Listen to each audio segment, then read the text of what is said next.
اپنا پورا زور لگا دیا، لیکن اس کے باوجود اور الیکشن میں 40 لاکھ لوگوں کو مردہ کرانے کی کوشش کی گئی۔ ایسا بھی ہوا ہے کہ میں ایک چھوٹا سا آپ کو ٹکڑا دکھا سکوں اس شخص کا جو میں نے جس کے حوالے سے ٹویٹ کیا تھا کہ کیسے 17 جولائی کو ایک شخص جو اپنا کمپیوٹرائز NIC کارڈ، شناختی کارڈ لے کر پھر رہا ہے پولنگ اسٹیشنز میں، اور وہ پولنگ اسٹیشن والے کہتے ہیں کہ ہمارے حساب سے آپ جو شخص ہیں وہ مر چکا ہے، آپ تو زندہ ہی نہیں ہیں، اور وہ ووٹ نہیں ڈال پا رہا تھا۔ اس کا میں نے ٹویٹ بھی کیا تھا، اور میرا خیال ہے کہ اس کا چھوٹا سا ٹکڑا بھی میں آپ کو دکھا سکتا ہوں۔ میں زندہ ہوں اور میں ووٹ ڈالوں گا، مجھے مردہ قرار نہیں دیا جا سکتا۔ قومی شناختی کارڈ ہے، ان کا ایڈریس جو ہے وہ ٹاؤن شپ لاہور کا ہے، لیکن ووٹر لسٹ میں اس سے مردہ شو کیا گیا ہے۔ جب یہ اس آدمی کا قصہ میں نے سنا جو آپ نے ابھی دیکھا ہے شاید، تو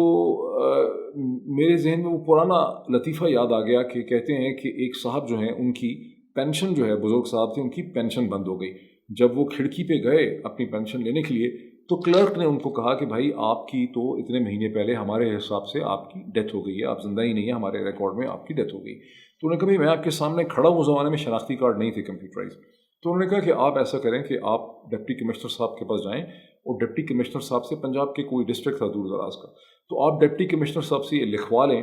کہ آپ کی ڈیتھ نہیں ہوئی ہے اور آپ زندہ ہیں۔ تو وہ شخص چونکہ سرکار میں کام کر چکے تھے، ظاہر ہے پینشن تبھی انہیں مل رہی تھی، تو وہ گئے ڈپٹی کمشنر صاحب کے پاس، بڑے دن کی ایفرٹ کر کے پہنچے۔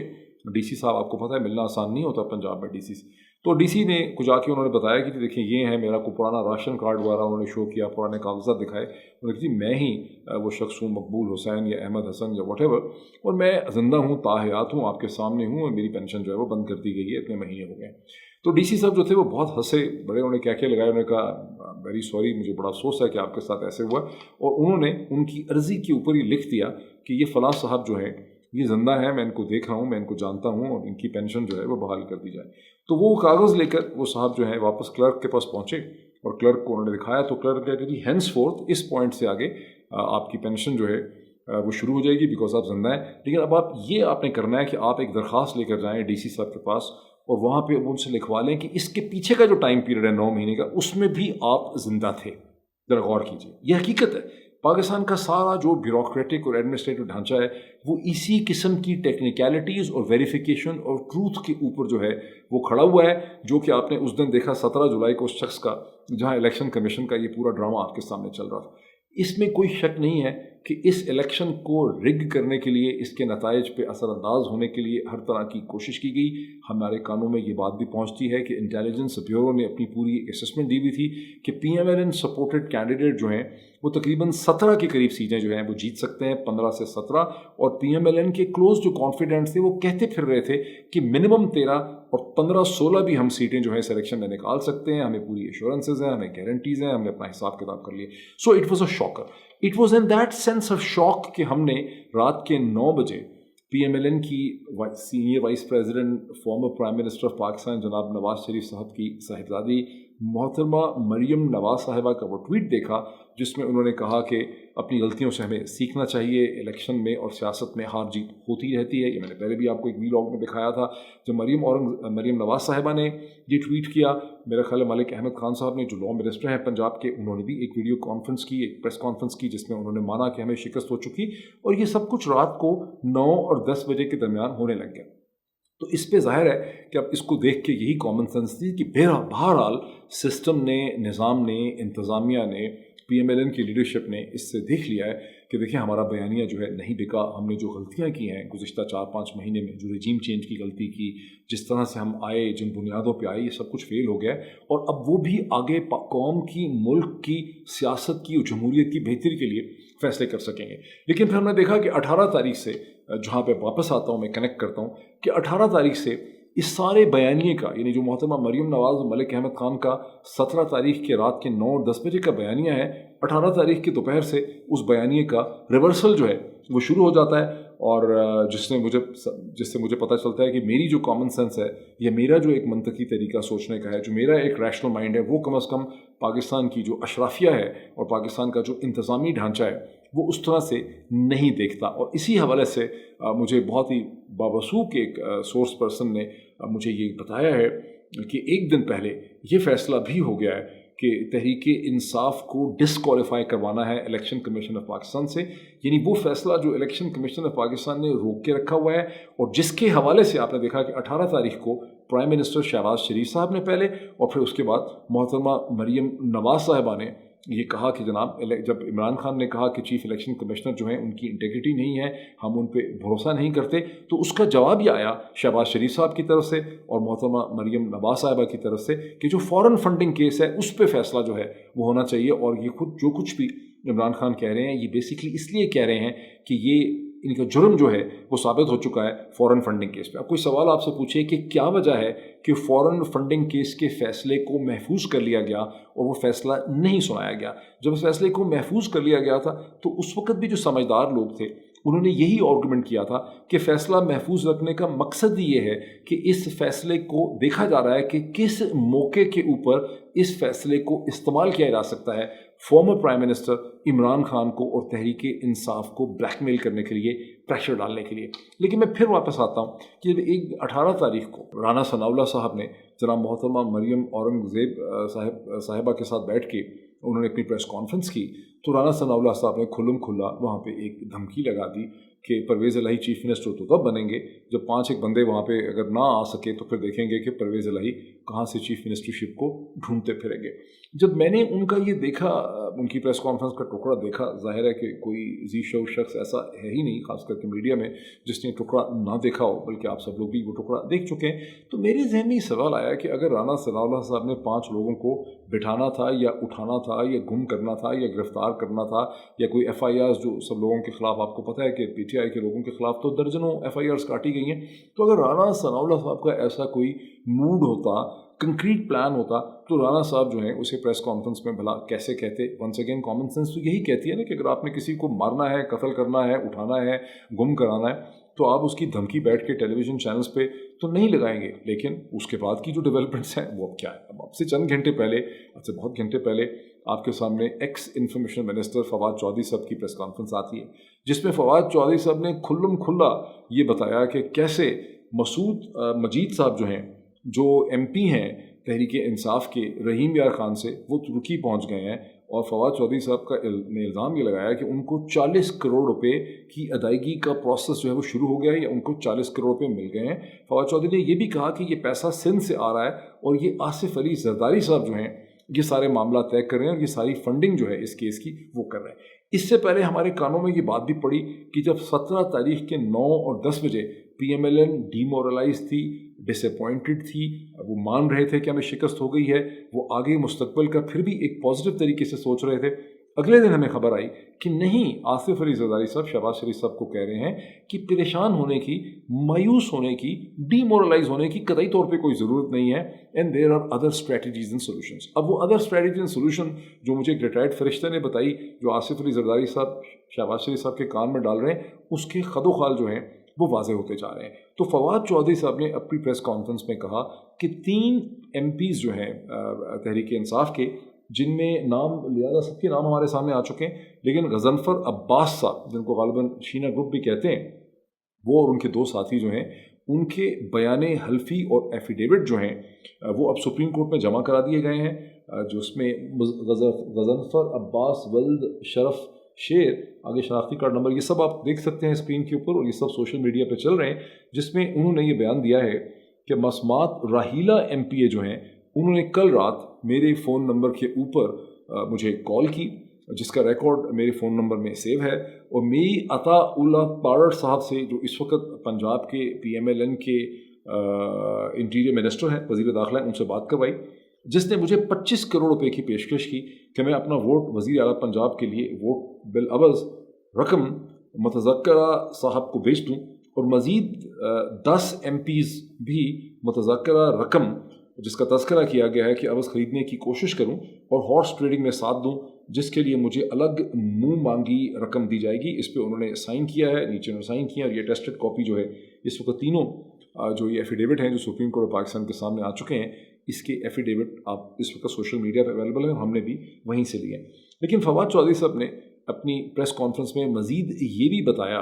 کہ ایک پورا ڈائلاگ ہوا ہے، اور وہ ڈائلاگ جو ہے جب فون ان کو کال آئی تو اس وقت عطا تارڑ صاحب اور جو یہ خاتون ہیں راحیلہ ایم پی اے، یہ اکیلے نہیں تھے بلکہ خاصے لوگ اس کمرے میں موجود تھے، اور وہاں ایک ڈسکشن ہوئی جس میں عطا تارڑ صاحب نے پی ٹی آئی کے ایم پی غضنفر عباس کو یہ کہا کہ ہمیں آپ لوگوں کی مدد چاہیے، اور اگر آپ لوگ ہماری مدد کریں گے تو ہم بھی آپ کی مدد جو ہے وہ کر سکتے ہیں۔ اس پہ انہوں نے کہا کہ ہم آپ کی مدد کیسے کر سکتے ہیں، کیا کریں؟ تو انہوں نے کہا جی ہمیں 10 ممبر پارلیمنٹ جو ہیں وہ چاہیے، ہمیں 10 ایم پیز چاہیے 22 تاریخ کے انتخاب اور چناؤ کے حوالے سے۔ اب یہ ذہن میں رکھیے کہ اس وقت صورتحال یہ ہے کہ 179 یا 180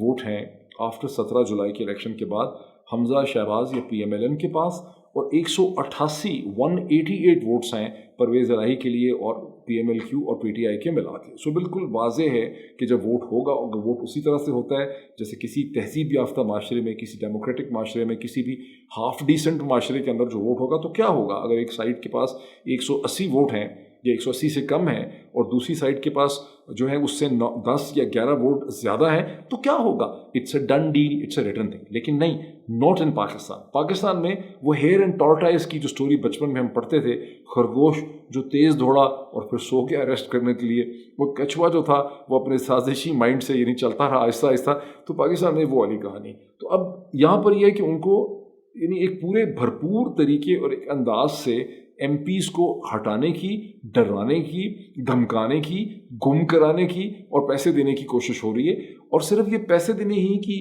کوشش جو ہے وہ نہیں ہو رہی۔ تھوڑا ڈائلاگ میں کمپلیٹ کر دوں کہ انہوں نے کہا کہ ہمیں 10 ایم پیز چاہیے۔ انہوں نے کہا ہمارا تو 14 لوگوں کا گروپ ہے، غضنفر عباس نے کہا، اور کیا آپ لوگ دیں گے؟ تو انہوں نے کہا ہمیں تو انہوں نے ان کو پہلے آفر کیا میرا خیال 25 سے 30 کروڑ، اور ان کی طرف سے یہ کہا گیا کہ نہیں تو بہت تھوڑے ہیں، ہمیں تو 14 لوگوں کے لیے 14 ارب یعنی 14 بلین روپیز جو ہیں ہمیں چاہیے۔ اس پہ عطا تارڑ صاحب اور ان کے درمیان جو لوگ بیٹھے تھے کمرے میں، ان میں تھوڑی دیر ایک صلح مشورہ بھی ہوا، سرگوشیاں ہوئیں، بات چیت ہوئی، اور انہوں نے کہا کہ دیکھیں ہمارا جو بجٹ ہے وہ 25 سے 30 کروڑ روپے کا ہے، اور آپ نے جو باقی 10 لوگ ارینج کرنے ہیں وہ 25 کروڑ روپے کا ریٹ جو ایفیڈیوٹ میں بھی لکھا ہے کہ 25 کروڑ روپے ملیں گے فی بندے۔ اب اگر آپ نے 10 خریدنے ہیں اور 25 کروڑ کے حساب سے خریدنے ہیں تو آپ 25 انٹو 10 250 کروڑ یعنی 2.5 ارب روپے کی بات کر رہے ہیں۔ اگر آپ 30 کروڑ پہ ایک بندہ خریدتے ہیں تو آپ 3 ارب روپے کی بات کر رہے ہیں۔ تو اس کا مطلب یہ، اور جو آپ 40 کروڑ روپے جو فواد چودھری صاحب نے الزام لگایا ہے، 40 کروڑ روپے اندازاً $2 ملین سے تھوڑے سے کم بنتے ہیں۔ آج سے 1 سال پہلے یہی چیز $3 ملین بنتی، لیکن اس وقت چونکہ پاکستانی روپیہ بیچارہ پٹ چکا ہے، اس کے برے حال ہیں، تو اب 40 کروڑ روپیہ جو ہے it is less then $2 million. جس زمانے میں روپیہ 100 روپے کے قریب ہوتا تھا تو 1 کروڑ روپیہ جو ہے وہ $100,000 کے برابر تھا۔ آج 1 کروڑ روپیہ جو ہے وہ $50,000 کے برابر بھی نہیں ہے۔ اندازہ لگائیں کہ پاکستانی روپیہ جو ہے وہ ٹوائلٹ پیپر، جس کو لٹرلی کہتے ہیں کہ ٹوائلٹ پیپر کی طرح کی، ٹیشو پیپر کی طرح کی اس کی سچویشن جو ہے وہ بن چکی ہے۔ بہرحال یہ بات ہوئی، اور یہی بات جو ہے اس کو بہت ڈیٹیل کے ساتھ میاں اسلم اقبال صاحب نے، جو ایم پی ہیں، منسٹر رہ چکے ہیں پنجاب میں تحریک انصاف کے، انہوں نے ارشد شریف کے پروگرام میں رات کے 10 بجے بہت تفصیل سے انہوں نے یہ پوری ڈیٹیلز جو ہیں اس پوری کانورزیشن کی جو ہے وہ شیئر کی۔ سوال یہ، اور اسی حوالے سے former prime minister of Pakistan Imran Khan صاحب نے 2 یا 3 ٹویٹ بھی کیے ہیں جن کو آپ اسکرین کے اوپر دیکھ سکتے ہیں۔ اب یہ ایفیڈیوٹ جو ہے یہ سپریم کورٹ آف پاکستان کے سامنے آ چکے ہیں 20 جولائی کو۔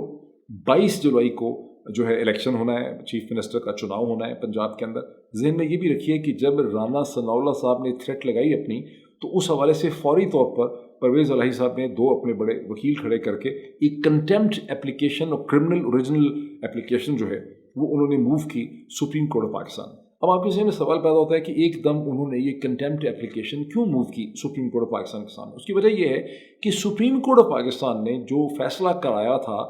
تمام متحارب گروپس کے درمیان، یعنی P M L Q, P T I اور حمزہ شہباز کے درمیان، 1 جولائی 2022 کو سپریم کورٹ کے سامنے ایک کیس آیا تھا جسے چودھری پرویز الہی صاحب لے کر آئے تھے as speaker of the Punjab assembly, جس میں وہ یہ چاہتے تھے کہ حمزہ الیکشن جب ہو اس سے پہلے حمزہ شہباز شریف جو ہیں انہیں پنجاب کا چیف منسٹر نہیں ہونا چاہیے۔ اور جتنی دیر تک اس کی پروسیڈنگ ہوئی، اور یہ انہوں نے وہ پٹیشن لے کر آئے تھے سپریم کورٹ کے سامنے 30